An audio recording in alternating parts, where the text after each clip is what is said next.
Student, आपका स्वागत है इस चैनल पे।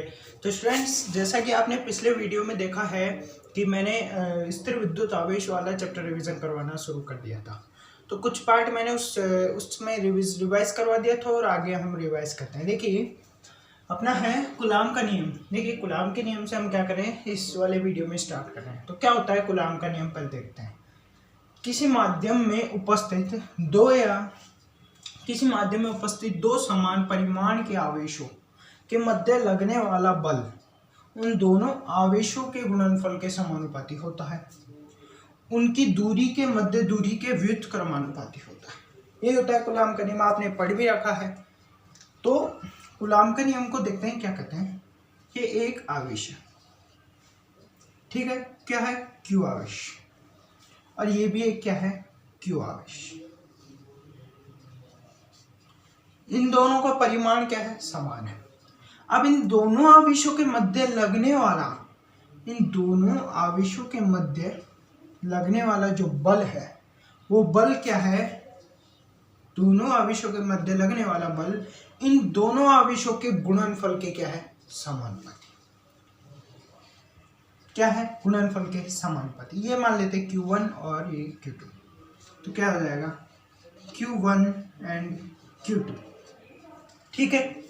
अब क्या करना है, अब इसमें एक चीज बताई गई है, एवं इनके मध्य लगने वाला जो बल है ना, वो इन दोनों आवेशों की दूरी के क्या है, वर्ग के व्युत्क्रमानुपाती है। देखिए क्या है, जब इन दोनों आवेशों को पास लाया जाएगा तो इनके मध्य जो बल लगेगा, आकर्षण या प्रतिकर्षण, दोनों में जो भी बल इनके मध्य लग रहा है, वो जो बल लगेगा वो ज्यादा लगेगा। अगर इनको हम क्या करेंगे, इनको अगर हम दूर ले जाएंगे तो इनमें जो बल है, वो आकर्षण प्रतिकर्षण, जो भी बल इनके मध्य लग रहा है, उसकी जो मान है, उसका जो परिमाण है, वो क्या हो जाएगा, कम हो जाएगा। तो क्या है, ये दूरी के क्या है, वर्ग के व्युत्क्रमानुपाती। ये सब आपने पढ़ रखा है, मात्र रिवीजन हम कर रहे हैं ताकि क्या हो, स्ट्रॉन्ग हो जाए वो हमारे। तो फॉर्मूला क्या बनेगा, फॉर्मूला बनेगा F समानुपाती Q1 Q2 upon R square, ठीक है। तो यहाँ पे समानुपाती स्थिरांक हम K लगा देते हैं, ठीक है। क्या हो जाएगा, K Q1 Q2 upon R square. K formula अपने को मिला बिल्कुल। अब इस फॉर्मूले में आपको एक चीज देखनी है, क्या कि देखिए यहाँ पे K आ रहा है, ठीक है। अब K की बात करेंगे। देखिए, कूलाम का नियम यहाँ कंप्लीट हो गया, इतना ही है। कूलाम का नियम कुछ भी नहीं है, ठीक है। लेकिन अब हम क्या करने वाले हैं, कुछ बात करने वाले हैं इस K के बारे में। क्या करने वाले हैं, K के बारे में।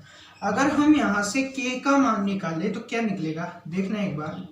K बराबर, देखिए ये Q1 Q2 कहाँ चले जाएगा, नीचे, और ये R कहाँ चले जाएगा, ऊपर। तो क्या होगा, FR square upon Q1 Q2। क्या फॉर्मूला हमको प्राप्त होगा, बिल्कुल सही है, बिल्कुल सही है। तो अब यहां से हमको क्या हो गया, K का मान प्राप्त हो गया, ठीक है। इतना ध्यान रखना। देखिए, इसमें एक चीज और ध्यान रखना, जो K है, यहाँ पे जो K है वो समानुपाती स्थिरांक है। तो इस समानुपाती स्थिरांक का कुछ मान होगा, बिल्कुल, वो देख लेते हैं हम पहले।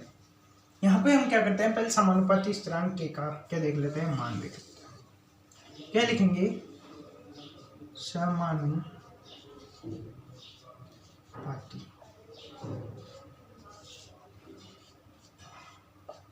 स्थिरांक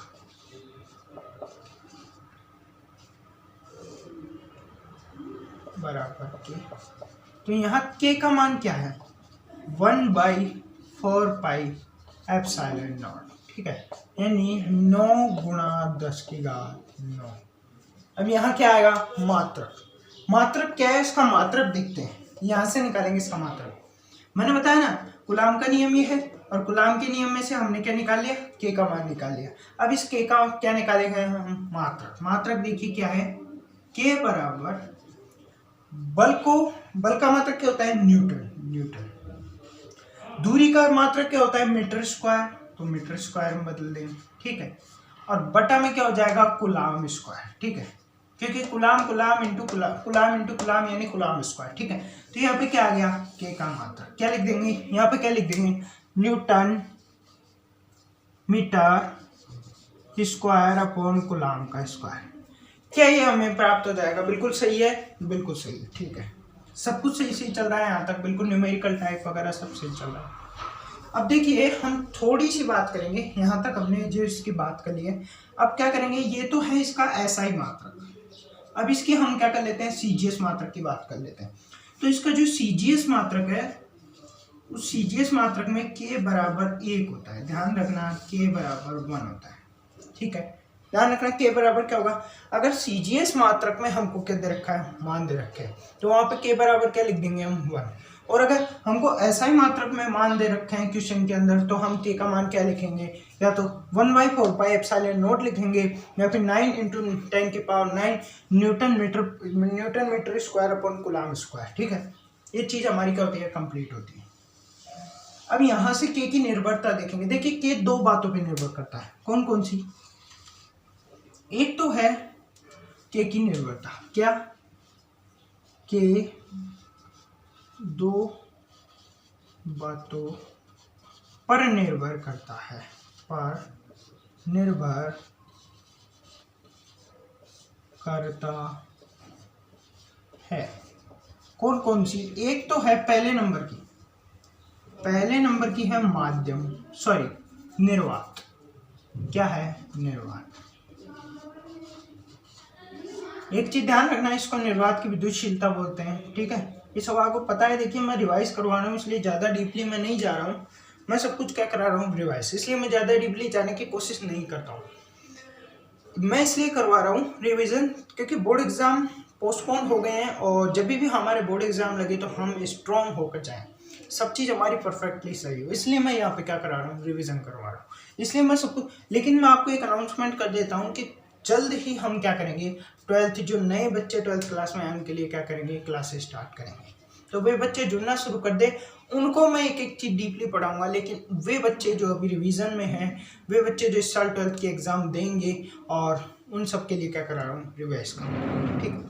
तो वो ये ना सोचे कि मैं इस तरह पढ़ाने वाला हूँ, नहीं, मैं आपको एक एक चीज़ डीपली पढ़ाने वाला हूँ, लेकिन क्या करना है, अभी अपने को रिवाइजन करना है, तो रिविज़न ऐसे ही होता है, ठीक है, ऐसे ही फटाफट, तो भी मैं बहुत कुछ बता रहा हूँ आपको, नहीं रिवीजन में कुछ नहीं बताया जाता। तो अपन आगे कंटिन्यू करते हैं। तो क्या होता है कि दो बातों पर निर्भर करता है, कौन कौन सी, निर्वात पर और दूसरा माध्यम पर।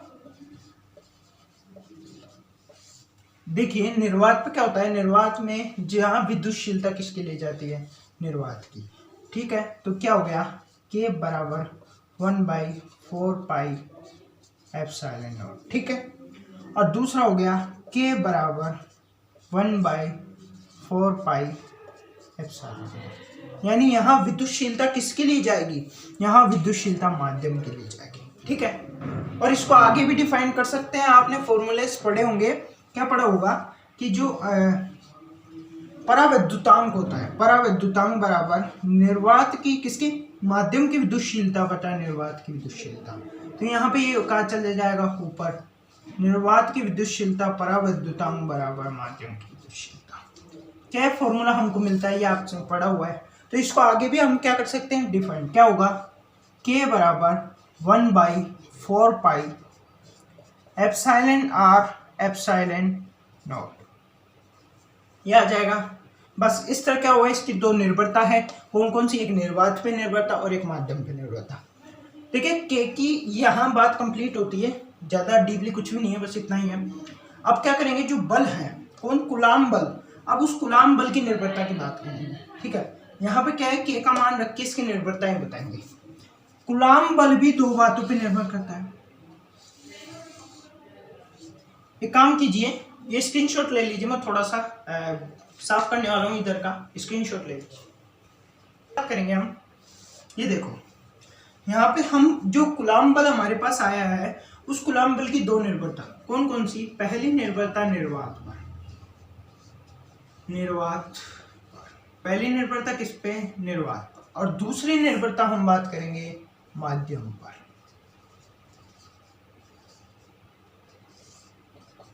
ये निर्भरता किस प्रकार निर्धारित होती है, तो ये के मान के अनुसार निर्धारित होती है, ठीक है। के मान के अनुसार कैसे, देखिए यहाँ पे कूलम बल का जो मान है वो क्या है, F बराबर के Q1 Q2 upon R square. Am I right? अब यहाँ ऐप की जो निर्भरता है वो निर्वात में है, तो यहाँ जो मान के का लिखेंगे वो किसके अनुरूप लिखेंगे? निर्वात के अनुरूप। तो निर्वात में के का मान क्या दे रखा है? 1/4 पाई एप्सिलॉन नॉट। क्या लिखेंगे? एफ बराबर 1/4 pi epsilon naught into Q1 Q2 upon R square. ये हो जाएगा निर्वात पर किसकी? निर्वात पर कूलाम बल के निर्वात पर निर्भरता। यहाँ पे हमने क्या कर ली? निर्वात पर बात कर ली। अब माध्यम पर बात करेंगे। देखिए एफ का मान ये क्या होता है? यहाँ भी वही होगा कि Q1 Q2 अपॉन आर का स्क्वायर। तो यहाँ पर के का मान किसके अनुरूप लिखेंगे? माध्यम के अनुरूप। तो माध्यम में के का मान क्या होता है? ये रहा। तो क्या होगा? 1/4 pi epsilon M, 1/4 pi epsilon M into Q1 Q2 upon R का स्क्वायर। ठीक है, यहाँ तक सब ठीक है। अब मैंने बताया था आपको कि जो विद्युत वो क्या बोलते हैं परावैद्युतांक होता है, परावैद्युतांक बराबर क्या होता है? माध्यम की विद्युतशीलता बटा निर्वात की विद्युतशीलता। तो यहाँ पे माध्यम की विद्युतशीलता का मान क्या आया? परावैद्युतांक इंटू निर्वात की विद्युतशीलता। बस इस माध्यम की विद्युतशीलता का मान किस में रख देंगे? यहाँ पे रख देंगे 1/4 पाई एंड माध्यम की निर्वात की विद्युतशीलता परावैद्युतांक into Q1 Q2 upon R का स्क्वायर। ठीक है, ये क्या आ गया हमारे पास? फॉर्मूला आ गया। आपने एक चीज देखी, क्या देखी? कि एफ बराबर अगर निर्वात में देखे तो 1/4 pi epsilon naught Q1 Q2 upon R square. ठीक है, तो यहाँ पे एक चीज नोटिस करो आप कि 1/4 pi epsilon naught Q1 Q2 upon R square मतलब यह हम इसलिए लगाया क्योंकि यहाँ माध्यम की बात हो रही है, निर्वात की। निर्वात में बल की बात हो रही है इसलिए नॉट लगा दिया, या माध्यम में बल की बात हो रही है इसलिए एम लगा दिया। ठीक है, यहाँ पे क्या है? आपको मैंने बताया कि 1/4 pi epsilon naught Q1 Q2 upon R square, 1/4 pi epsilon naught Q1 Q2 upon R square, यानी निर्वात की विद्युतशील निर्वात में लगने वाला दो बिंदुवत आवेशों के मध्य निर्वात में लगने वाला बल क्या होगा? ये। और यहाँ पे भी निकल रहा है कि वो बल बिल्कुल निकल रहा है। अगर इस एप्सिलॉन परावैद्युतांक को हटा दे तो वही चीज आ रही है कि नहीं? तो इसके मान को क्या रख देंगे हम? इसके मान को एफ नोड में रख देंगे। तो क्या होगा? F M is equals to F node upon epsilon R. क्या फॉर्मूला हमको प्राप्त होगा कि नहीं? ठीक है, तो इस तरह हमको क्या हुआ? दोनों चीजें हमको क्या हुआ? प्राप्त हो गई। अब आगे चलते हैं हम। ये चीज यहाँ क्लियर होती है, देखिए स्क्रीनशॉट ले लीजिए। परावैद्युतांक क्या है? परावैद्यु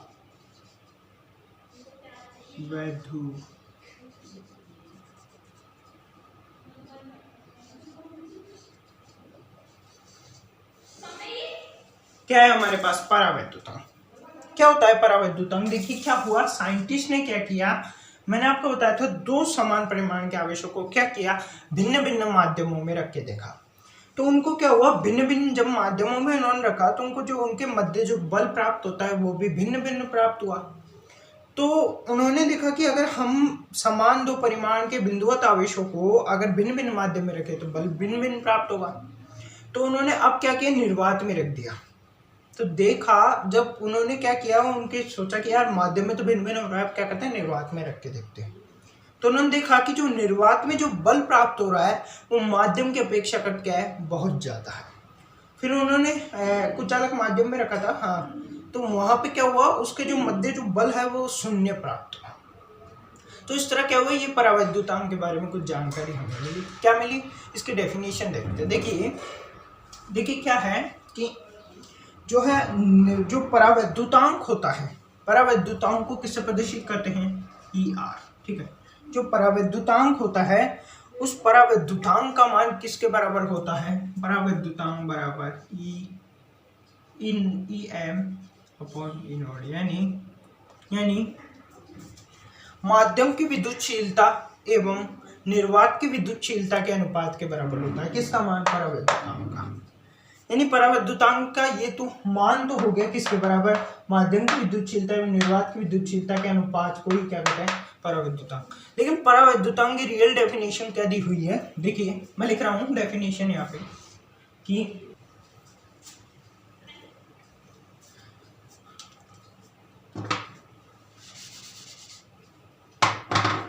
हाँ, तो क्या है इसकी डेफिनेशन दी हुई है? क्या दी हुई है कि दो बिंदुवत आवेशों के मध्य बल, दो बिंदुवत आवेशों के मध्य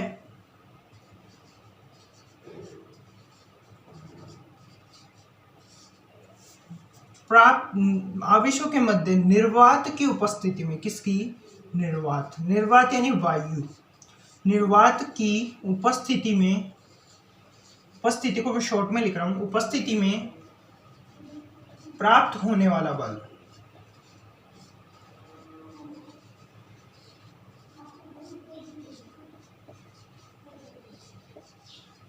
माध्यम की अपेक्षाकृत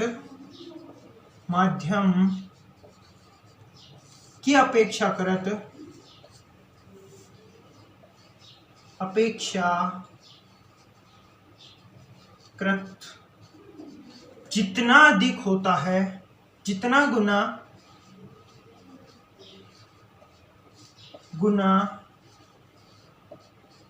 अधिक होता है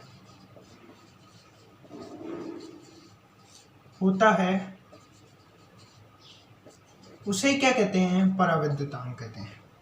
उसे परावैद्युतांक कहते हैं।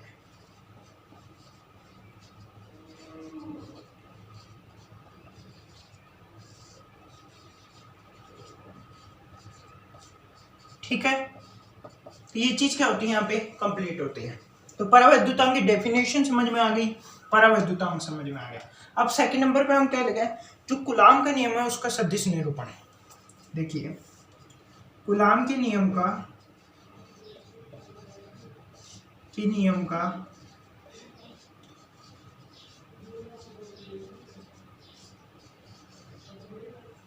सदिश निरूपण। क्या? सदिश निरूपण।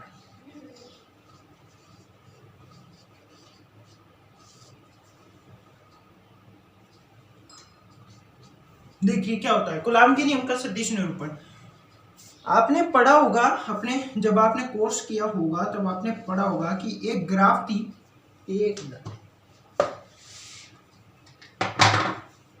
एक ग्राफ है इस तरह की। ठीक है, ये कौन सा हो गया? Y axis. ये कौन सा हो गया? X axis. ठीक है, अब इस ग्राफ में देखो, एक यहाँ पे ये पॉइंट, यहाँ क्या है? R1, और एक पॉइंट ये जहाँ क्या है? R2। सॉरी, यहाँ क्या है? Q1 और यहाँ क्या है? Q2। क्या है? Q1 और Q2। इनके मध्य दूरी कितनी है उसको देखेंगे पहले। ये सदिश कौन सा हो गया? R1 सदिश, और ये R2 सदिश। क्या लिखेंगे? R1 सदिश, R2 सदिश, और इनके मध्य दूरी को क्या लिखेंगे? R12 बराबर R2 माइनस R1। ये क्या है? Y axis. ये क्या है? X axis. तो इसमें जो ये Q1 आवेश है और ये Q2 आवेश है, इसका Q1 का सदिश R1 सदिश, Q2 का सदिश R2 सदिश, और Q1 Q2 के मध्य दूरी R12 यानी R2 माइनस R1। ठीक है, अब क्या होगा? ये Q1 आवेश क्या करेगा? Q2 पर बल लगाएगा। तो बल किधर लगेगा? इधर लगेगा। क्या बल लगेगा? F12, यानी Q1 आवेश के कारण Q2 पर लगने वाला बल F12। यहाँ पर क्या लगेगा? F21। क्या लगेगा? F21, यानी Q2 आवेश के कारण Q1 आवेश पर लगने वाला बल। तो ये चीज हमारी क्या होती है? क्लियर। अब इस ग्राफ के अकॉर्डिंग हम क्या निकालेंगे? फॉर्मूला। क्या निकालेंगे? फॉर्मूला। तो यहाँ पे किसका फॉर्मूला निकालेंगे हम? बल का। तो बल बराबर क्या होगा? बल बराबर K Q1 Q2 upon R12 R12 सदिश हो गए R12 का एकांक सदिश, राइट। ये F12 के लिए है। यहाँ पे निकालेंगे हम F21 के लिए, तो K Q1 Q2 upon R21 है ना, R21 सदिश यानी R21 सदिश, ठीक है। ये दोनों चीज हमारे पास क्या आ गई, फॉर्मूला में हमको क्या हो गई, प्राप्त हो गई ये दोनों चीज। अब हम क्या करेंगे, एक न्यूटन के तृतीय नियम के अनुसार इसको क्या किया गया, रिलेट किया गया। क्या लिखता हूँ, F21 equals to F minus F12, यानी क्रिया की प्रतिक्रिया। जब हम किसी चीज पर बल लगाते हैं तो उतना ही बल क्या लगाता है हमारे ऊपर, तो वही चीज यहाँ बताई गई है कि ये जितना बल इस पे लगाएगा उतना ही बल इस पे लगेगा, यानी एक दूसरे को क्या लगा रहे हैं, बल लगा रहे हैं, एक दूसरे को क्या कर रहे हैं, प्रतिकर्षित कर रहे हैं, ठीक है। अगर आकर्षण कर रहे होंगे तो ये जितने बल से आकर्षित करेगा उतने से क्या करेगा, ये आकर्षित। तो यहाँ क्या हो रहा है, दोनों एक दूसरे पर बल लगा रहे हैं, ठीक है, क्या कर रहे हैं, बल लगा रहे हैं। तो ये चीज हमको क्या होती है, समझ में आती है, और इसका सदिश निरूपण क्या होता है, कंप्लीट होता है। अब इसके आगे हम बात करेंगे विद्युत क्षेत्र।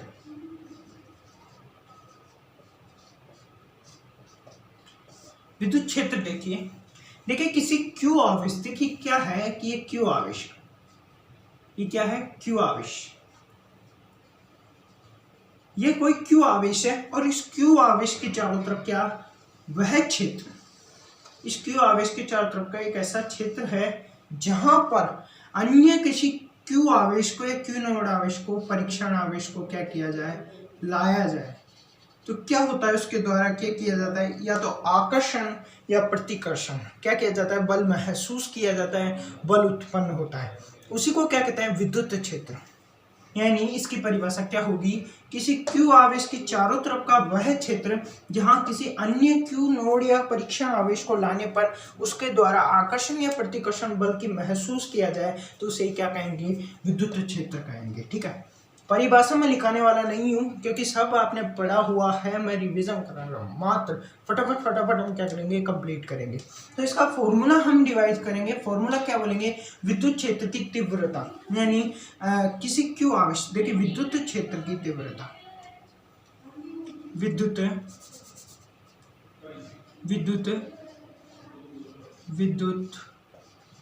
क्षेत्र की तीव्रता, क्षेत्र की तीव्रता,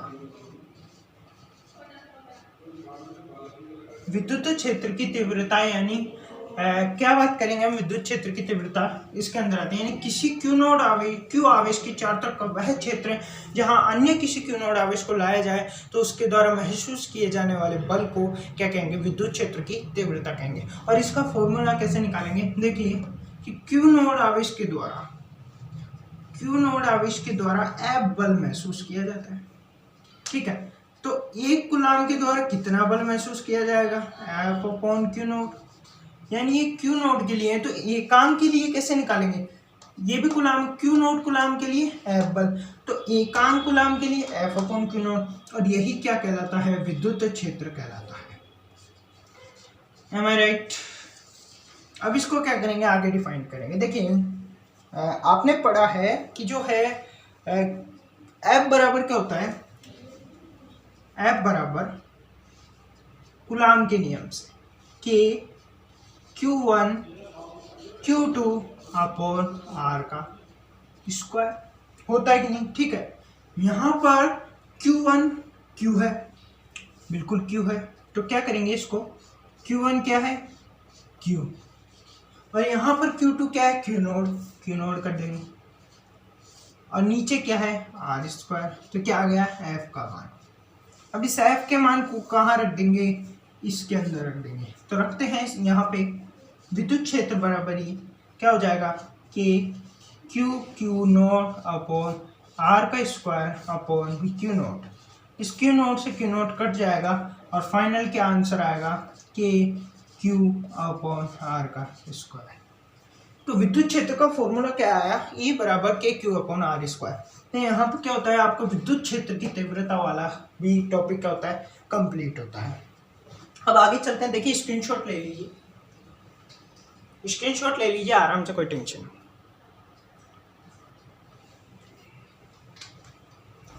बहुत सारे आवेशों के कारण यानी बहुल आवेशों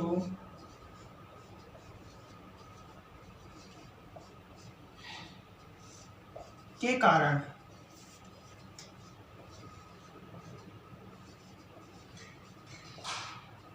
Q नॉट आवेश पर लगने वाला बल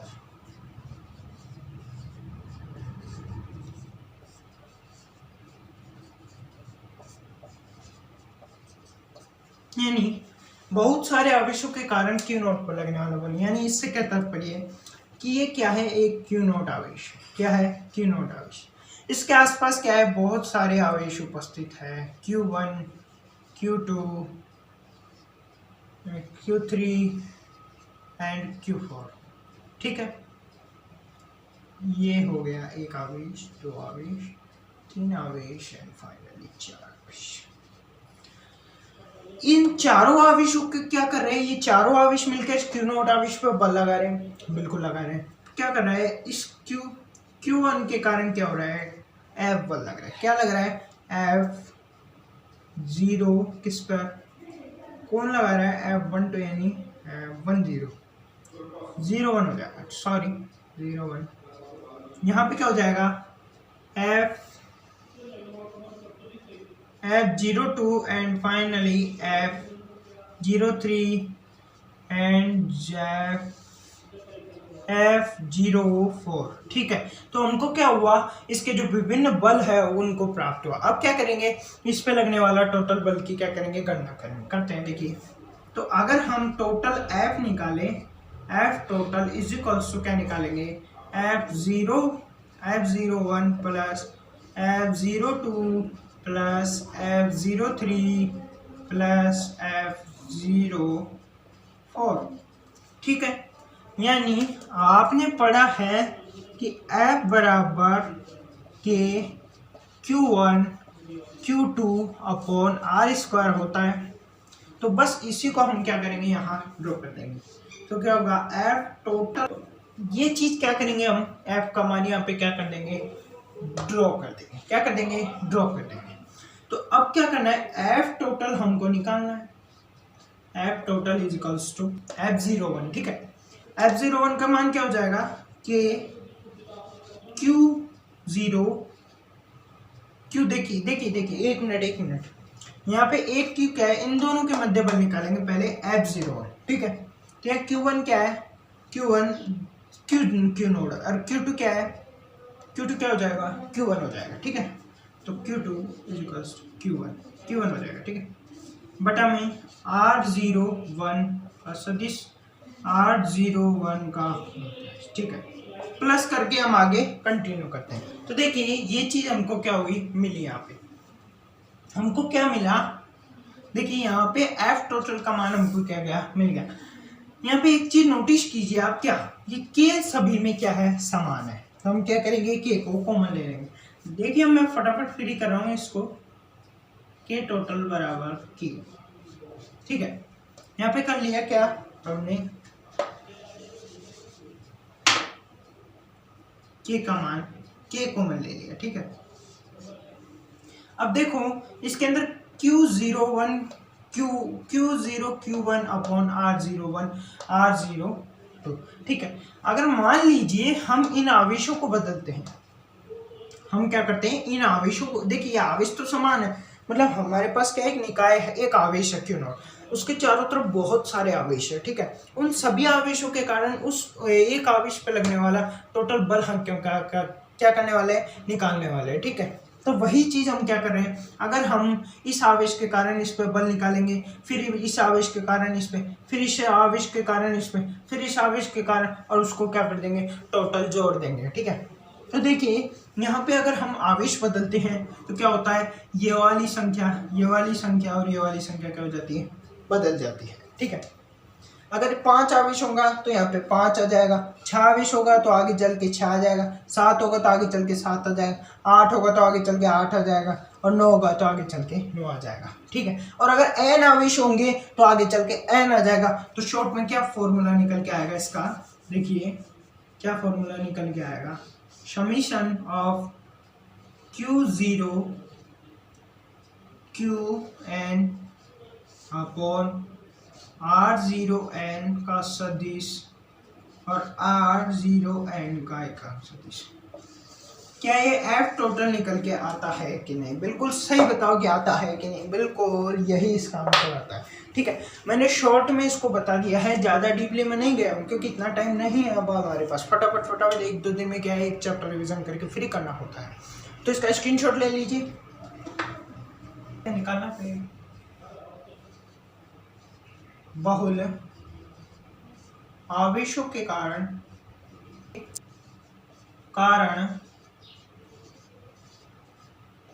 विद्युत क्षेत्र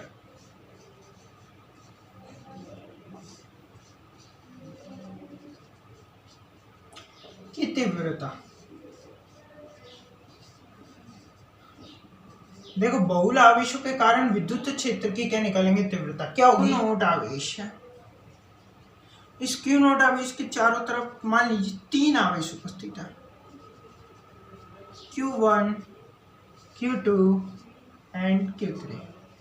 इस Q1 के कारण Q नोट पर लगने वाला बल, ये इस पे लगने वाला बल और इस पे लगने वाला बल, E3 E1 एंड E2।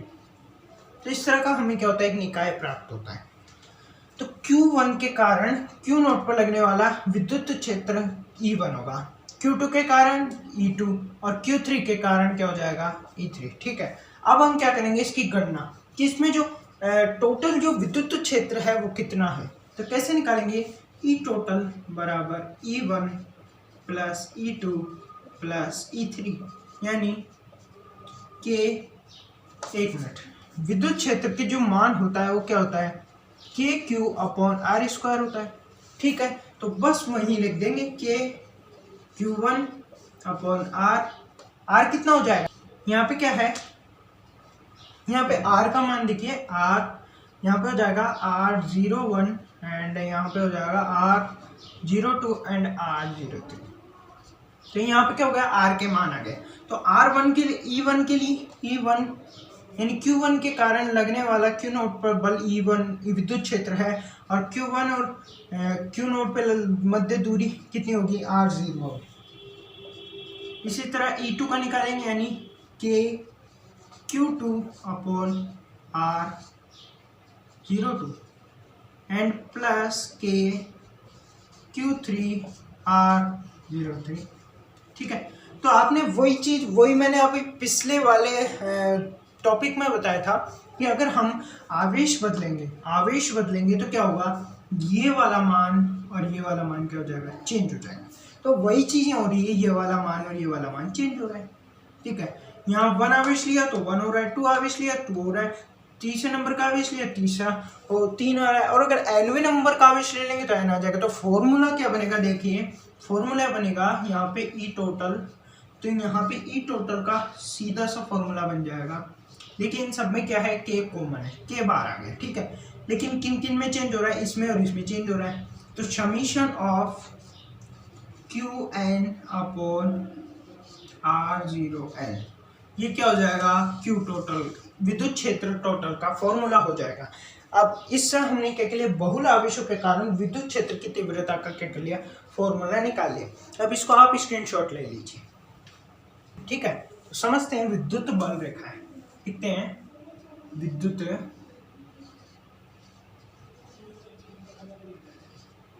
बल रेखाएं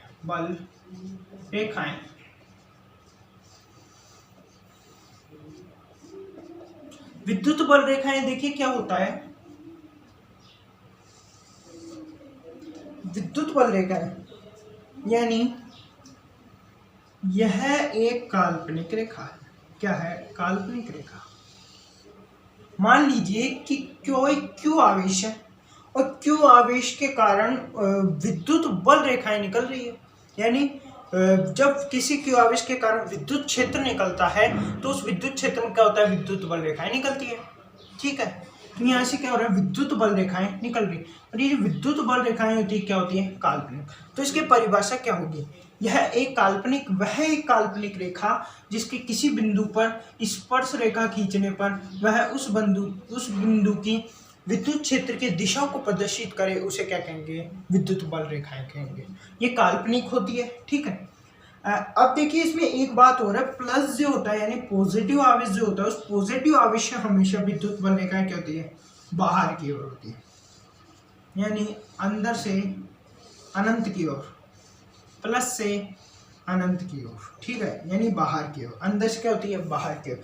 लेकिन जो माइनस होता है, माइनस यानी नेगेटिव आवेश के कारण जो विद्युत बल रेखाएं अंदर की ओर होते हैं, यानी पॉजिटिव आवेश विद्युत बल रेखाएं उत्पन्न करता है और नेगेटिव आवेश विद्युत बल रेखाएं क्या कर लेता है, एक तरह से अवशोषित कर लेता है, यानी खुद के अंदर समा लेता है।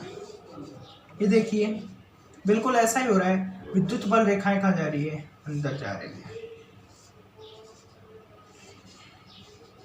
ये क्या हो रही है, विद्युत बल रेखाएं अंदर जा रही है।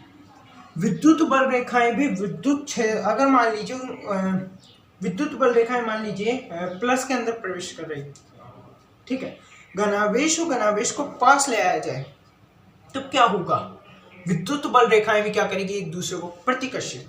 ऋणावेश को पास ले आया जाए तो भी प्रतिकर्षित करेगी, और अगर घनावेश ऋणावेश को ले आया जाए तो एक दूसरे से विद्युत बल रेखाएं क्या हो जाएगी, अटैच हो जाएगी। किस तरह इसको देखते हैं एक एक करके। देखिए यहाँ पे देखो ये पॉजिटिव आवेश है और इसके पास एक पॉजिटिव आवेश है, ठीक है। इस पॉजिटिव आवेश से निकलने वाले विद्युत बल रेखाएं किस तरह हो जाएगी, इस तरह, और इसके कारण इस तरह।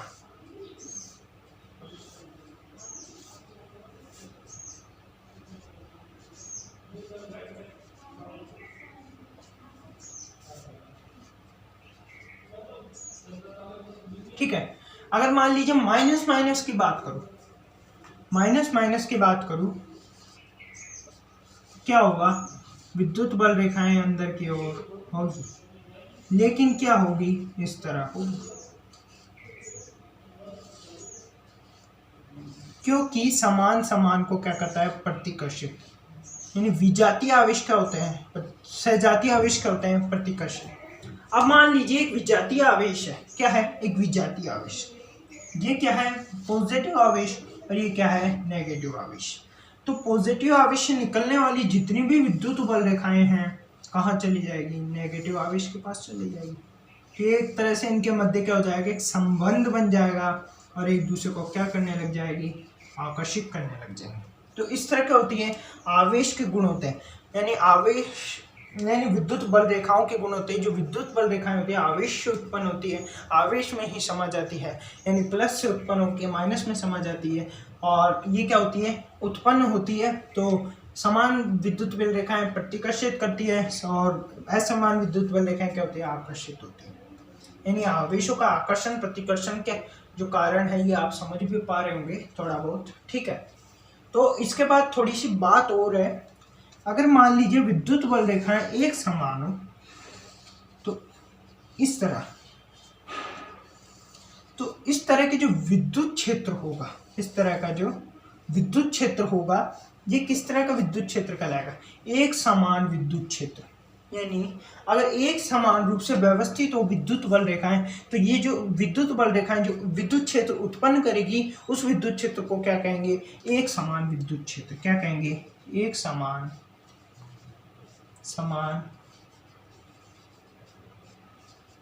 विद्युत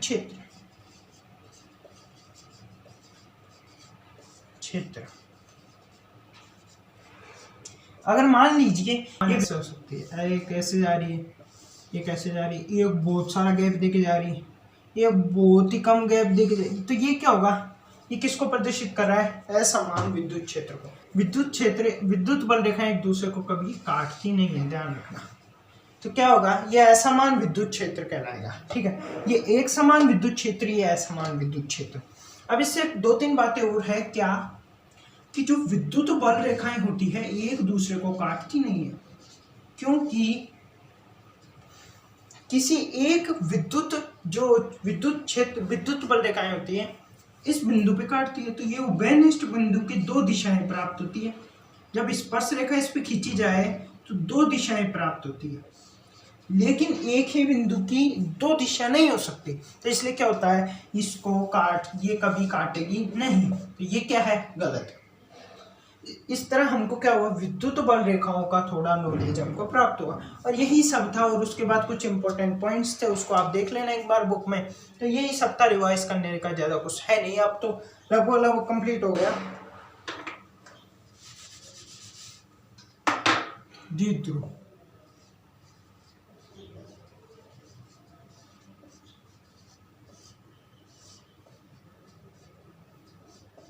क्या होता है, विद्युत द्विध्रुव। देखिए, विद्युत द्विध्रुव होता है दो एक समान परिमाण के विपरीत प्रकृति के आवेश जो कि एक दूसरे से बहुत कम दूरी पर उपस्थित हो, उसे क्या कहेंगे, विद्युत द्विध्रुव कहेंगे। देखिए, इसका स्ट्रक्चर आपको मैं दिखाता हूं। ये दो एक समान परिमाण के क्या है, आवेश है। एक क्या है, Q1, और दूसरा क्या, Q1 तो होगा ही नहीं, समान परिमाण है ना। और दूसरा क्या है, Q2, Q, ठीक है, दोनों का परिमाण समान है, लेकिन दोनों की प्रकृति भिन्न भिन्न है। यानी ये पॉजिटिव है तो ये नेगेटिव है, और दोनों किससे कितनी दूरी पे, a, यानी टोटल दूरी कितना हो जाएगा, 2a। तो ये क्या कहलाएगा, विद्युत द्विध्रुव कहलाएगा। तो इसकी डेफिनेशन, दो एक समान परिमाण के आवेश जो कि एक दूसरे से, दो एक समान परिमाण के आवेश जो कि विपरीत प्रकृति को हो एवं एक दूसरे से बहुत कम दूरी पर उपस्थित हो, तो इसे क्या कहेंगे, विद्युत द्विध्रुव कहेंगे। विद्युत द्विध्रुव आघूर्ण का जो फॉर्मूला है उसकी बात करते हैं, तो क्या लिखेंगे, विद्युत द्विध्रुव आघूर्ण